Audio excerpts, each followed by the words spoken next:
to go? Okay, All there. right. Well, hello, everybody, and welcome to the You Talk to Danielle podcast. I am your host, Danielle C. Baker. And before we get started, be sure to like, follow, and subscribe to whichever channel you're listening or watching from. And of course, this is season four, so I do invite you to have a look at the three previous seasons. There may be some topics there that relate to your reality today. So they are timeless. I do invite you to have a look. And we're going to jump right in. This is a topic that I've been wanting to bring on, and I'm really happy to have my guest on today because there's a lot of mixed emotions when it comes to this type of topic. We're going to be talking about communicating, a form of communicating through AI. And so, of course, there's a lot of people that um, have strong emotions on that or strong opinions on this, but we're particularly talking about when it comes to your well-being, your safety, emotional safety as well. If you have to communicate with a co-parent that you may not have or you may not be on in good terms, this is a tool that my guest has that may be very, very helpful. So I'm going to put the spotlight on him. I have Sol Kennedy with me, and thank you so much for joining me. I'm really, really excited to have you on. Danielle, thank you for bringing me on. I really appreciate being with you and your audience today. That's great. Before we get started, can you tell us a little bit about yourself and how you got to where you are today? Absolutely. So I'm the founder of a product called BestInterest, and I've always been an entrepreneur since when I was 14. I started my first software company, so I've always thought of how do I help the world be a better place using software. And through that process, I went through a divorce, and through that I realized I needed to solve this. There's a really big problem for a lot of co-parents in their communication. And so just to take you back to this moment where I felt this inspiration, I was falling to sleep. It was about maybe 3 years after my divorce, and got a text message right before I went to bed, and I felt my heart race, and I felt sweat across my brow, and I noticed that I would not be able to go to sleep that night until I had read that Mm, message, and probably spent the next hour figuring out how to respond to it in a good way. And it was in that moment I realized I couldn't live like this. I couldn't create a new life. I couldn't be present with my kids if I was constantly being kind of pulled into this dynamic that we still had, even post divorce. And so that was the spark that ignited Best Interest, but it wasn't really quite ready yet because at that time there wasn't AI, there wasn't really a way to solve this that I could think of. But I thought, okay, well, how about I solve this through the way I know, which is I can hire someone to do this. So I actually hired a customer support agent for my relationship. I thought, well, maybe he won't get triggered by the same stuff I will, and so he can kind of shield me from the experience that I'm having. And it actually really worked. It wasn't a business, it wasn't scalable, but it kind of gave me a little bit of peace in a dynamic that I was just finding myself constantly trapped in by. And so that was kind of put aside. It worked for a while. I didn't end up using it for that long.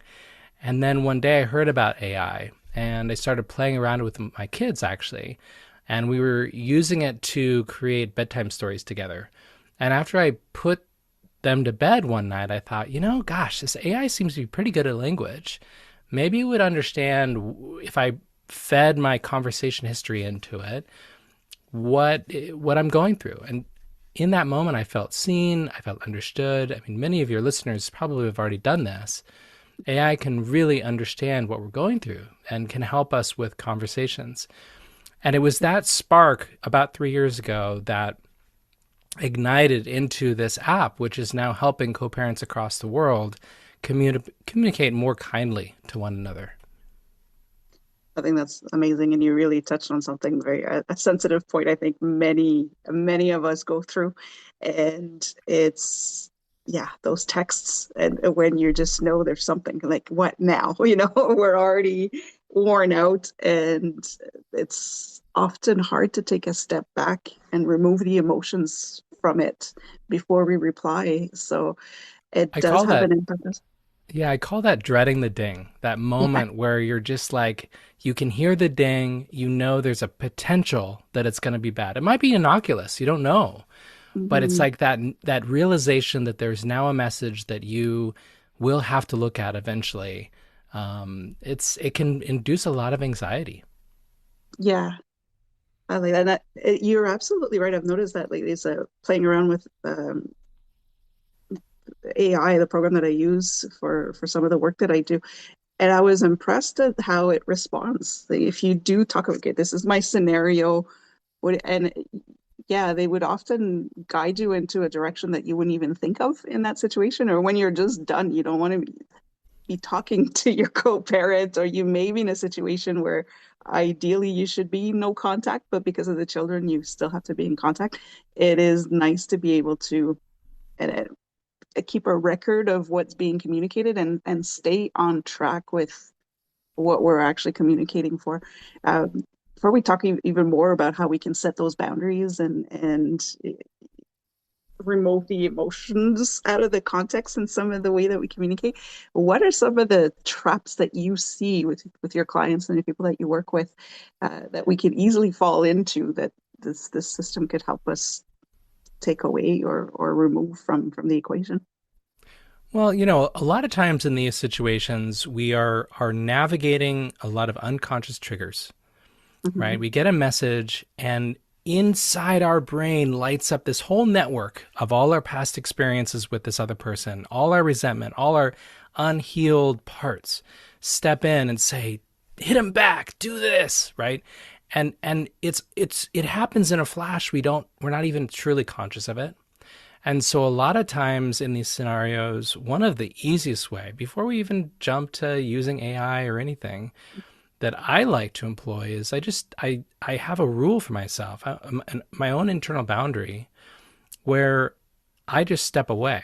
I'm never going to respond to a message from my co-parent immediately, right?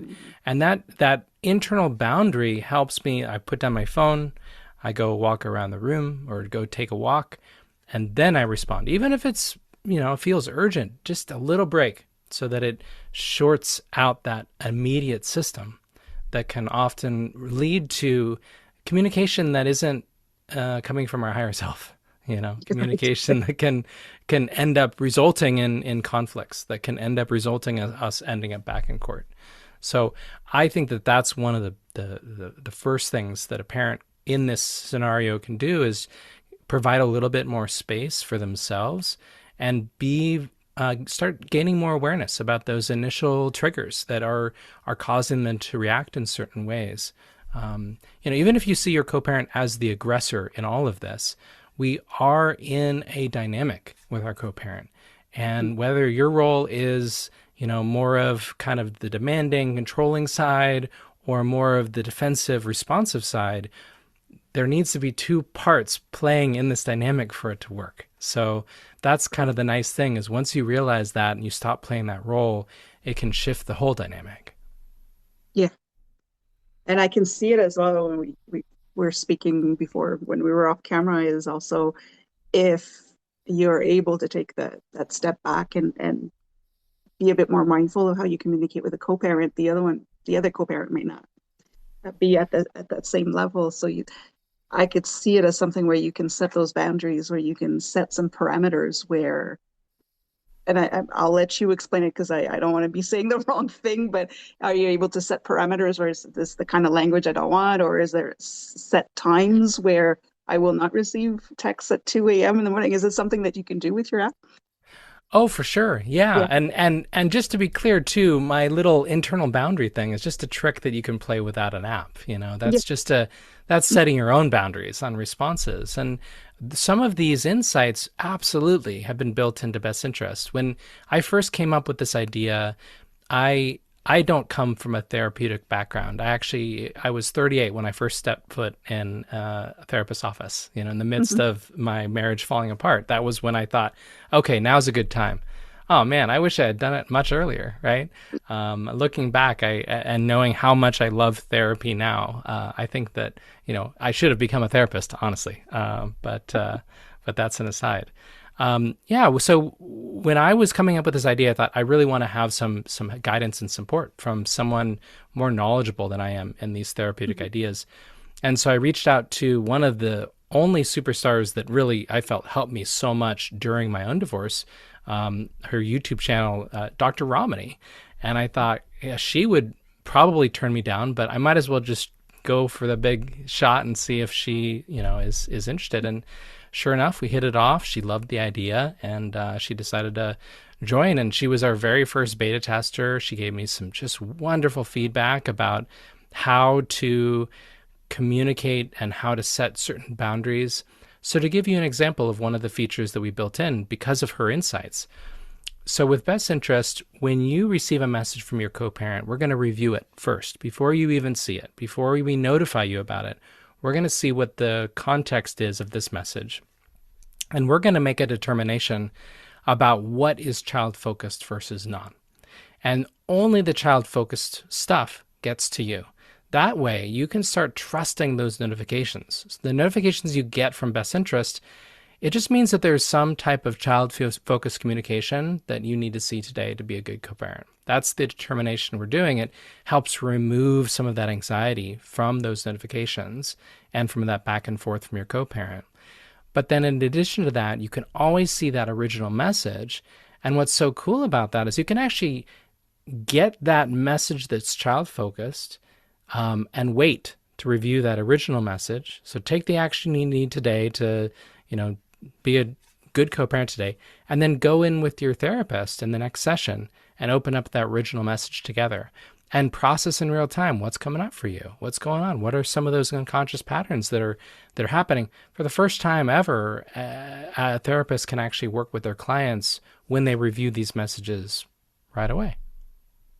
That's incredible. I'm just blown away by what we can do with AI now. And I Yeah. love that because with my clients when I work, especially if there's a court order where they're very specific with not talking bad about the other parent and all of that, especially when the children are around or, to kind of keep it as healthy as possible for the children. But it can be difficult when you're being triggered in so many ways. So to keep everything, you're still communicating because you have children together. So keeping it child focused, I think, such a great feature to have so that it puts you back into, okay, what is it we're actually trying to solve right now? And the fact that therapists or counselors are now open to just go through the original messages to see what it is triggering you with. It's great for breaking generational pattern. I think I was just blown away by this. It's so wonderful. Well, and it also can be really empowering for a parent who is in that exact scenario you describe, where the courts have said only child-focused communication, but yet maybe they've experienced going to court and realizing how little the court actually really truly cares or can change anything about that type of communication. All they can really do at the end of the day is just say, well, use a co-parenting app, but that doesn't necessarily solve the problem, right? And so what we're doing is we're stepping in and saying, you know what? Enough trusting your co-parent to manage themselves and obey the court order on this. Clearly, that's, we're beyond that. We're going to Yeah. empower you to say, I don't want to be spoken to like that anymore. And you get to stay in the driver's seat of your co-parenting arrangement so you can respond to anything that's child-focused. Everything else, it's not really up to you. You don't need to worry about it anymore. That's the goal. Yeah. That's great. It is absolutely empowering. I love that. It's just I'm always I know I've said it a lot of many, many times already, but I'm blown away by just how I can see how much more you can do. And it does, I see it also as what this app allows you to do in terms of taking the emotions or the triggers out of the communication. It can be transferable to other situations, not necessarily with a co-parent, but that coworker that's just driving you insane at work, or just family members if you're in that kind of environment as well, where there's some family issues. You need to it gets that muscle working where you can just take that step back and see where you're at. Take care of yourself before you start communicating with the people that do trigger you. I think it's a great thing to have as a tool. Yeah, and widening the lens for a little bit. You started off by saying that AI is a controversial topic, right? There are a lot of really scary things that are going on because of AI. And, we're worried about our jobs, worried about the future. And yet also there are a lot of really good things. And so one of the things that's very positive about I believe, is that it gives us the ability to protect people from abuse, people that were previously not uh, protected by the existing systems, and Mhm. it also helps to uncover hidden abuse, because instead of, you could never hire your therapist to review all the messages coming in from your co-parent, right? That would be too expensive, and who would do that? But now we're able to, because of AI, we're able to scale up, these insights, these protections, so that for $10 a month, you can experience true feelings of protection. It just hasn't been possible before. So I feel really hopeful, as I look into the future with AI, that it will be able to scale up. Maybe best interest, maybe we will do that. Maybe we'll expand. It's definitely been a feature request I get a lot about. Can you please build one for my boss, or please build one for my elderly parents? Like a lot of times in these semi-obligatory relationships, there can be really difficult dynamics, and Yeah. AI can help us find a little bit more peace um, in this type of situation. Yeah.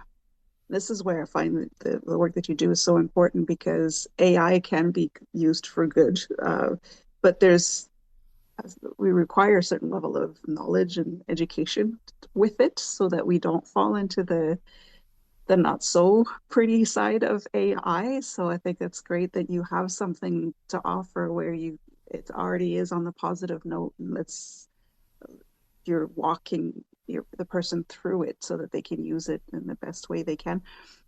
Before we move on to how people can find out more about your app, is there anything, I'm going to put you on the spot for this one, but is there anything that we should be on the lookout, especially when we're communicating all this personal information through AI, the things that the best practices, or what we should avoid, or what to look out for if ever putting in all of this information, to make sure that we don't some people get emotionally involved with their AI app, but also just to not go into this make believe world where you can make everything look pretty with AI, but you still need to address the issues that you're dealing with. Can you walk us through some of the things that with best practices and what to look out for to make sure we don't fall into a trap when we're using the AI? I love this question. Yes. There are some pitfalls of using something like ChatGPT or Gemini or any of these chatbots, because they have an existing set of instructions when you talk to them of how they should interact. And they are built in a way to get you to like them. Because as it turns out, if you like them, you're going to keep using them. You're going to keep paying that $20 a month, and that makes them happy, right? So just be very careful, because what I've seen a lot in the clients that I work with is that you can. I haven't yet met a client that has fallen in love with their AI bot, but I know that's possible. But you can fall into kind of what you were alluding to, this trap of it builds a world, right? And you can build it along with it. And you can say, my ex is a narcissist and he's so mean and I need you to, and then it will validate you, and then it will like encourage you. Oh, yeah. It'll cheer you on. Oh, yeah, you should definitely say that, right? And like you can get yourself trapped in this feeling of what is the word? Just overconfidence about your situation, and that doesn't result in really good communication. And so when we were approaching best interest, we specifically will push back on you, because we understand, and we built the system to understand the types of high conflict dynamics that can come up.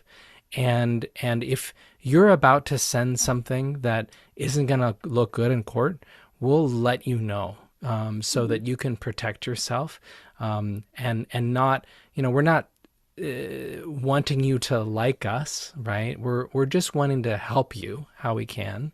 And so it's a different framing than some of these vanilla AI bots that just want your constant engagement, you know, you keep on chatting with it. Um, Yeah. I think that's the major pitfall that I'm seeing now with AI.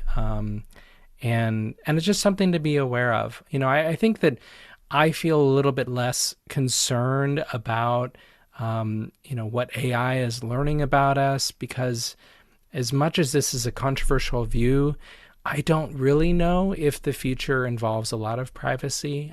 I kind of think that AI will ingest everything, whether or not right now it's private or not. In the future, it'll be somewhat public. We could do an entire episode on that philosophy.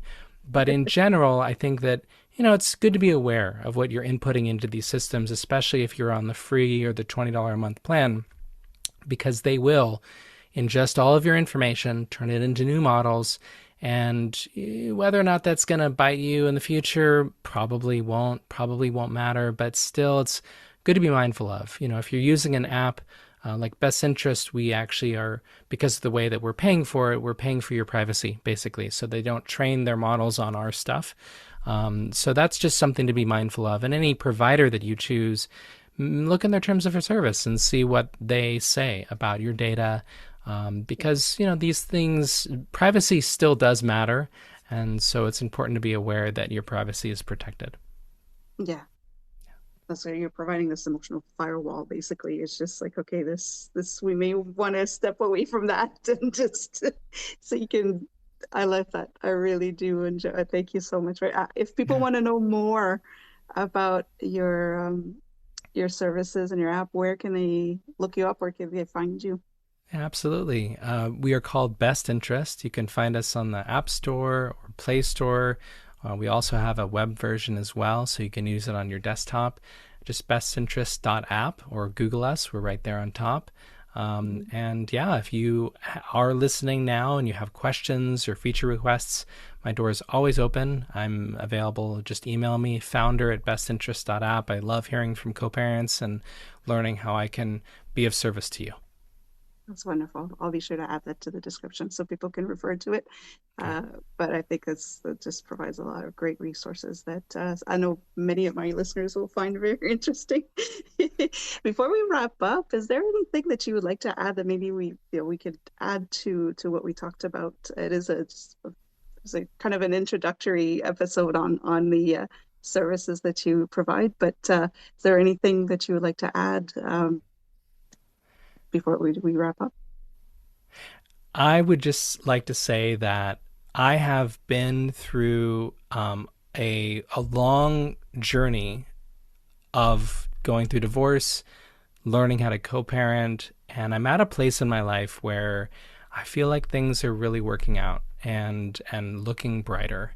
And Mhm. so to speak to someone that's maybe earlier on in that, to speak to myself, you know, 8 years ago, when I was in the thick of it, and just say, you know, it will get better, and just keep on focusing on what you can control and find places where you can take that pain and turn it into healing for yourself. You're going to emerge from this so much stronger and more vibrant than you ever were before. So keep up the hope. It's a very important message because yeah, when you're in the thick of it, you're not No, seeing I certainly didn't. the blue Yeah. skies on the other side. Thank you Yeah. for sharing that because we do need to hear that, right? And we all know we're gonna get through it, but man, do we how much more of it do we need to go through before we get through it? Yeah, so thank you for sharing Yeah. that. That's we do need to be reminded of that. I Yeah. love it. I do like to. I can't remember if I had talked to you about it when we were speaking before, but I do ask my guests at the end this one question, and Okay. that's what do you want to be when you grow up? Wow, what do I want to be when I grow up? I feel like I've grown so much through this process of getting divorced. Um, a, a, I think my ultimate goal in my life is to feel at peace. I am constantly seeking places where I can introduce more peace into my life. So when I grow up, I just want to feel peaceful. I love that. That's a good one too. I like asking that question because it could be different 2 years from now, right? Hmm. It changes for adults. I don't like asking that for children, but thank you for playing along. I know it's a weird question, but I as love it. a little girl had was doing a project for school and she was interviewing adults, and Hmm. because adults ask children that question all the time, she thought it was a protocol. You know, you needed to ask, and the Right. adults weren't answering her, so she would get upset. I'm just a big kid trapped in an old woman's body. So when she asked me, I answered. I don't remember the answer, but she got all excited. So I told her I would ask Oh, when the I people that I interview, I would ask them what they want to be when they grow up. So that's I the love it so backstory. much. It's It's great. wonderful, and it invites joy. I think to when Yeah. I received it, it invited joy. So thank you for that. That's the thing, right? Because we're still growing, we're still evolving. If we're Of a course. lot of we often think that we're done growing, right? We're adults, we're Well, doing the night, we're doing the job, we're doing everything, we have the kids, but we're still evolving. So that's why, in yeah, my in my own experience, it feels like I went through the process of starting off as a pretty serious child to becoming a pretty serious adult and learning how to undo some of that serious and get back to my child self. And I love that invitation to find those moments. Thank you. yeah, I love it too. I love it. We have to bring the child back. Like you Yeah. said, we've had to suppress that Oh, little yeah. little boy or little girl. So yeah, I love it. Let's all Thank you play again more. for exactly. We need to play more. Yeah. Yeah. I love it. Thank you so Yeah. much for sharing this information. We Yeah. could certainly have you on for so much more, but I Okay. think that it's a great way to see how we could use AI for good in a positive way for us specifically, and still feel like we're in control of the situation that we're going through. So I do appreciate you coming on and sharing that, and I'll make sure to put all the information in the description box so people can contact you or have a look at the app Great. if they're interested. Thank you for inviting me into your world. I appreciate it. Thank you so much. And for everybody listening or watching, don't forget to like, follow, and subscribe to whichever channel you're listening or watching from. Don't forget to have a look at the information for Saul's app as well. And until next time, stay safe, stay awesome, and we'll talk soon.